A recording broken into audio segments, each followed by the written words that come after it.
Bonsoir.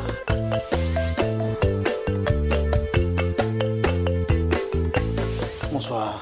Christelle. Régina Sandrine Djeté, Enchanté, madame. qui nous raconte l'histoire d'une de ses amies, une histoire assez difficile, une histoire très confuse en réalité, d'où le titre Confusion extrême. Docteur, votre regard. Merci, Christelle. Bonsoir, madame. Bonsoir à tous les téléspectateurs. Effectivement, l'œuvre, on l'a dit, c'est un véritable nœud gordien. C'est un enchevêtrement de fils dans le dénouement aussi spectaculaire qu'on ne s'y attend pas. Exactement. Et c'est une œuvre qui est bien à lire. Bon, enfin, il faut creuser un peu plus comme avec l'auteur. Bien sûr, allons-y, Voilà. docteur. Alors, merci. Alors, madame, moi, tout de suite, la question que je me pose, c'est vous avez quelle intention en écrivant un livre comme celui-ci? Véhiculer un message fort. Et le message fort, c'est lequel? Dans un couple, c'est primordial d'être en fidélité.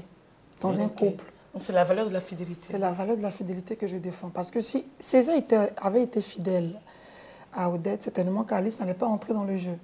Si Alice également avait été fidèle à César, certainement qu'elle ne serait pas allée se donner à son fils. Donc Au mon fils de message, son voilà, c'est plus inciter le couple à la fidélité. D'accord. Alors, commençons à lire cette œuvre par la fin, page 94. Alors, vous avez une chute qu'il vous faut expliquer. Vous dites les secrets les plus grands se révèlent dans les moindres histoires. À travers les secrets les plus grands, c'est que je ne pense pas que quand César, du moins Kevin et Alice entraient chez César, je ne pensais pas qu'ils allaient s'imaginer de toutes ces découvertes-là. Parce que chez Kevin, il partait rencontrer son père avec sa femme à ses côtés. C'était une petite rencontre la fortuite. réconciliation Après et la tout ça. réconciliation et tout ça. Il va, il découvre mais des secrets, mais enfuis, mais graves. Il est abasourdi, mais comment c'est fait D'accord. que j'ai été avec... C'est ce que je vais dire à travers D'accord. ça. Alors, lorsqu'on prend cette œuvre, vous nous dites être en train de faire une biographie. Ce n'est pas une autobiographie, Dieu merci. Mais si c'est une biographie, alors, vous faites quelle est la différence, quel est le travail de l'écrivain? Donc, j'ai apporté d'autres histoires. Hein.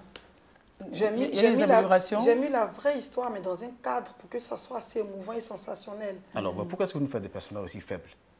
Vous trouvez les personnages faibles? Très. Alors, César qui est faible devant les femmes, le père qui est faible. Absolument. César. César devant la César qui est faible César est devant les faible femmes. devant quelle femme? Euh, Devant Odette ou devant César, Alice? alors devant les deux, puisqu'il Non. il prend les deux à la fois. Non, il est faible devant Alice. Mais il était Non, très mais fort devant César, Odette. De César, l'abandonner comme ça, vous trouvez que c'est faible? non, mais la manière dont il tombe amoureux de cette demoiselle est un signe de faiblesse. Tu veux dire que Mais il y a César un coup aime de bien foudre les qui femmes. arrive. Il aime les femmes naïves. Pourquoi est-ce qu'il aime les femmes naïves, César? Bon, je dis pas que... Je n'ai jamais dit que César aime les femmes naïves. Est-ce Attention. que c'est ce que le narrateur vous a dit dans la vraie vie, celle qui vous a raconté cette histoire? Est-ce qu'elle a dépeint son conjoint comme étant un homme faible? Non, pas faible, Alors. mais très amoureux d'elle. Alice, l'épouse finalement est d'un signe de faiblesse parce que Elle tombe elle tombe finalement. chez Dans chez votre, un- dans votre œuvre, il n'y a aucune instance morale forte. Tout le monde est couché là. Non, je montre Et le vous dites côté... défendre la fidélité. Non, je montre le côté réaliste de la vie. Je montre le côté réaliste. Vous savez, C'est pas une œuvre d'histoire, vous êtes... c'est un roman que vous écrivez. Bien sûr, c'était un roman. Je Basé l'ai dit, sur des faits c'est un vrais. roman vous avez la basé sur des faits. capacité, oui, mais dès que les faits ne sont pas des faits historiques, si vous dites que c'est un roman, alors vous avez la licence. Bien sûr, tout c'est à un fait. roman. Mais ce que je veux dire, c'est que ne regardez pas à l'attitude des Non, personnages on comme regarde des pas, faiblesses. On lit. Ne regardez pas ça, parce que nous-mêmes, les êtres humains, nous avons nos moments de faiblesse. Non, madame, c'est l'œuvre que nous analysons. Je dis, nous, D'accord. les êtres humains. César, c'était un être humain, Odette. C'est des personnages qui ont vécu une histoire que j'ai reportée dans le livre. Nous analysons les œuvres de papier. Je vous dis que c'est des histoires, c'est une histoire qui est vraie, que j'ai écrite par rapport En à y une ajoutant- histoire. Voilà, j'ai mis un cadre. Le cadre, c'est Yamoussoukro, le cadre, c'est Quartier Millionnaire. Mais c'est les une faits sont histoire vraie. réels. Tous les êtres humains ont un moment de faiblesse. Tout. On a tous un moment de faiblesse. Il y a des moments où on a baissé, on se sent faible. Et puis après, une situation arrive, ça nous donne des ailes et puis on va là. Oui, mais par rapport à l'intentionnalité, quand même, vous avez la possibilité, madame, de manœuvrer, puisque vous êtes un écrivain. C'est ça, en fait. Je l'ai fait. Je l'ai fait. J'ai montré que, en fait, j'ai montré deux aspects des femmes. J'ai montré une femme, Odette, passionnelle du couple, du foyer. J'ai montré Fidèle. une autre femme qui, elle, a parcouru des hommes. J'ai montré deux aspects de Alors, la le bouc femme. émissaire de cette histoire, c'est qui finalement? Si vous savez, moi, dans mes romans, il n'y a pas de héros. Comment est-ce que vous voulez expliquer le fait qu'il n'y ait pas de héros? Parce qu'on parle de César qui est là, etc. Et puis j'aimerais savoir pourquoi est-ce que vos personnages ne sont pas si intelligents? Lorsque vous avez un nom aussi rare, César qui est là. est un homme brillant. Et brillant, Dans on ses fait choix, son peut-être. professionnel, Peut-être mais dans ses la vie choix, il active, veut dire. Il est assez banal quand même, ce monsieur. C'est vous qui en jugez. Et surtout la dame qui a un nom aussi spectaculaire que qu'elle C'est a vous et qui en qui ne s'en jugez. pique même pas du tout. Qui ça, Vous avez une Odette? femme qui a un nom qui est là, qui est un nom qui est assez particulier quand même. Même si on dit qu'il a plusieurs commerces, etc. Mais dans la première relation, cette dame âgée ne prend pas le temps de connaître la personne avec qui elle a au point d'avoir un enfant. Bien sûr, elle a fait. Elle a demandé, mais comment c'est fait c'est que tu as le même nom que mon mari? Sa mère, Odette, lui avait carrément dit que son père est décédé. Madame.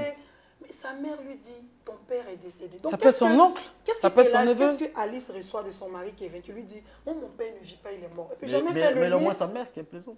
Sa mère et elle ne se côtoyaient jamais. Mais sa mère ne la supportait pas, elle a dit. Hein. Sa mère ne la supportait la mère, pas. Alors, il voyait son mariage supportait comment, pas. Finalement? Il se marie, mais sans le consentement d'Odette. Elle n'était pas au mari, elle n'appréciait pas que son fils soit avec une femme. Vous sortez l'œuvre en fait du contexte tout à fait africain. En fait, parce que ici, dans vos vies de couple, alors Odette, au début, se met avec un homme, elle a 18 ans. J'avais dit en cachette là. Comment ça? Elle a 18 ans, elle est avec un homme, il n'y a pas eu de présentation familiale. Les parents ne sont pas intervenus dans l'histoire. Si vous l'histoire. voulez, je n'ai pas voulu m'étayer, j'ai voulu apporter l'histoire vraiment. Le roman fait 96 pages. Je n'ai pas voulu relater toute l'histoire. Quand le monsieur allait la doter, quand Milège a demandé, j'ai dit, il avait doté Odette, il allait voir ses parents. Mais légalement, il ne s'était pas marié. D'accord. Non, mais le mariage traditionnel a été fait, bien sûr. C'est pour ça Odette le voyait comme son mari. C'est une œuvre qui se laisse lire. Confusion extrême, c'est une œuvre qui... La vie sur œuvre, oui. Qui est vraiment confuse, n'est-ce pas, dans sa narration et dans le dénouement des histoires. Mais il y a beaucoup de suspense dans l'œuvre. Parce qu'on se demande chaque fois comment est-ce que ça va chuter. Et on est servi, en tout cas, pour ceux qui aiment le suspense. Ils sont servis. Et je pense même que tous ceux qui réalisent des films pourraient s'appuyer sur ce livre pour nous donner une belle petite histoire. En tout cas. C'est vraiment beau de lui dire. C'est mon but, en fait. Je veux le traduire en film. Parce que je veux savoir plus, parce que les gens sont plus sur les médias, hein, sur les films que les livres. Vous savez que la littérature, les gens ne lisent pas beaucoup. En film, le message va plus. Mais en tout cas, Regina, merci beaucoup. Merci à vous. Et ce roman est basé sur une histoire vraie. Et quand on lit, on se dit, waouh, les choix de la vie, les choix qu'on fait dans la vie nous rattrapent. Et voilà l'histoire de cette famille-là.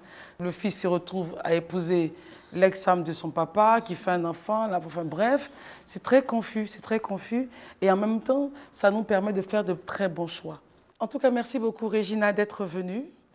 C'est une œuvre qui se laisse lire très facilement, et puis, évidemment, on l'a dit au cours de cette émission, les choix qu'on fait nous rattrapent forcément dans la vie. Mesdames, messieurs, chez vous, prenez les bonnes décisions qui s'imposent pour vos familles, pour vos enfants et pour votre avenir. Merci de nous avoir suivis. On se retrouvera donc jeudi prochain. Bonsoir.